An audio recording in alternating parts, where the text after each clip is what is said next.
കൊല്ലത്ത് 8ാം ക്ലാസ് വിദ്യാർത്ഥി മിഥുൻ ഷോക്കേറ്റ് മരിച്ച തേവലക്കര ബോയ്സ് ഹൈസ്കൂളിന്റെ ഭരണം ഏറ്റെടുത്ത് സർക്കാർ. സ്കൂൾ മാനേജ്മെന്റിനെതിരെ വിദ്യാഭ്യാസ വകുപ്പ് പിരിച്ചുവിടുകയും ചെയ്തു. ആർ തുളസീധരൻ പിള്ളയെ മാനേജർ സ്ഥാനത്ത് നിന്ന് നീക്കി. കൊല്ലം ജില്ലാ വിദ്യാഭ്യാസ ഓഫീസർക്കാണ് പകരം ചുമതല. മിഥുന്റെ കുടുംബത്തിന് വീട് വെച്ച് നൽകുമെന്നും അടിയന്തര ധനസഹായം ഉടൻ നൽകുമെന്നും മന്ത്രി വി ശിവൻകുട്ടി പറഞ്ഞു. കേരള വിദ്യാഭ്യാസ ആക്ടിന്റെ അടിസ്ഥാനത്തിലാണ് വിദ്യാഭ്യാസ വകുപ്പിന്റെ കർശന നടപടി. അപകടവുമായി ബന്ധപ്പെട്ട് സ്കൂൾ മാനേജ്മെന്റിന്റെ ഭാഗത്ത് ഗുരുതര വീഴ്ചയുണ്ടായതായി കണ്ടെത്തി.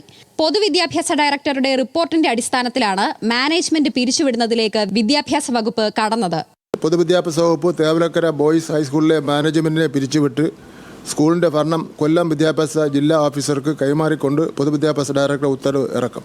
ശ്രീ ആർ തുളസീധരൻ പിള്ളയെ Thevalakkara girls and boys high school manager സ്ഥാനത്ത് നിന്നും അയോഗ്യനായി പ്രഖ്യാപിച്ചുകൊണ്ടും പുതിയ മാനേജർ നിയമിക്കുന്നതുവരെ താൽക്കാലിക മാനേജറായി കൊല്ലം ജില്ലാ വിദ്യാഭ്യാസ ഓഫീസർക്ക് ചുമതല നൽകിക്കൊണ്ടും ഉത്തരവ് കൊണ്ടുള്ള തീരുമാനം ആയിട്ടുണ്ട്.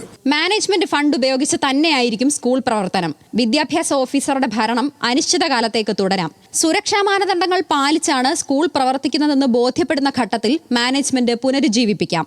അതേസമയം സർക്കാർ നടപടി സ്വാഗതം ചെയ്യുന്നുവെന്നും തീരുമാനം ഉചിതമാണെന്നും Thevalakkara boys high school manager Thulaseedharan Pillai പ്രതികരിച്ചു. ഞാൻ ആ നടപടിയെ പൂർണ്ണമായിട്ടും സ്വാഗതം ചെയ്യുകയാണ്.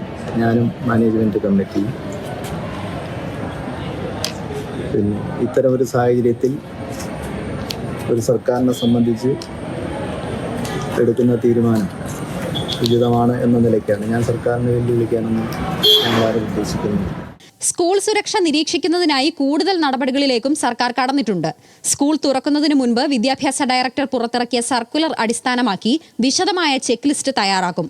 നിലവിലെ പ്രവർത്തനങ്ങൾ അവലോകനം ചെയ്യാൻ ജൂലൈ 31 ഉന്നതതല യോഗം ചേരും. ഓഗസ്റ്റ് 7 പൊതുവിദ്യാഭ്യാസ സെക്രട്ടറി, കളക്ടർമാർ, ജില്ലാ പഞ്ചായത്ത് സെക്രട്ടറിമാർ എന്നിവരുടെ യോഗവും ചേരും. മുഖ്യമന്ത്രിയുടെ നേതൃത്വത്തിൽ ജില്ലാ കളക്ടർമാരുടെ യോഗം വിളിക്കുമെന്നും മന്ത്രി അറിയിച്ചു. ന്യൂസ് മലയാളം, തിരുവനന്തപുരം.